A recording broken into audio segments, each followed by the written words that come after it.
থাকার জন্য আবশ্যক তো বটেই, কিন্তু এই জল আমাদের একটা অত্যন্ত গুরুত্বপূর্ণ শিক্ষা প্রদান করে। কখনো এই জলকে দেখেছেন? যে পরিস্থিতিতেই এই জল প্রবাহিত হোক না কেন, এর উপর যা কিছুই প্রভাব থাকুক না কেন, এর পথে যতই বাধা আসুক না কেন, তার মধ্যে থেকে ও নিজের পথ ঠিক বের করে নেয়, কিন্তু নিজের প্রবাহ থামতে দেয় না, ক্রমাগত অগ্রসর হতে থাকে।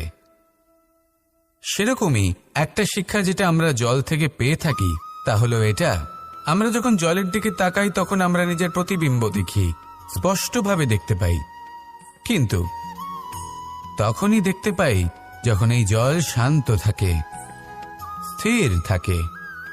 যদি এই জল অশান্ত হয়ে থাকে, স্থির না হয়, তাহলে আমরা এতে নিজের প্রতিবিম্ব দেখতে পাই না।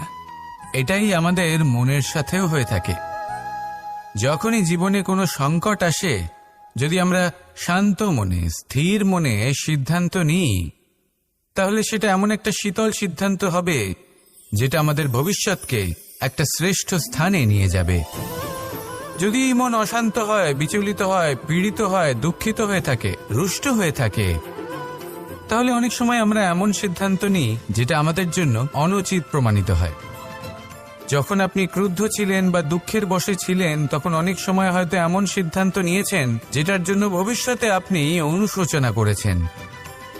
এবার দেখুন, এই আবেগগুলো থেকে আমরা পালাতে পারবো না, কিন্তু এই আবেগগুলো আপনার উপর কতটা প্রভাব ফেলবে সেটা আমরা অবশ্যই ঠিক করতে পারি। এই মনকে আমরা নিয়ন্ত্রণ করতে পারি। এটাই করুন, চিন্তা করুন, এই মনকে শান্ত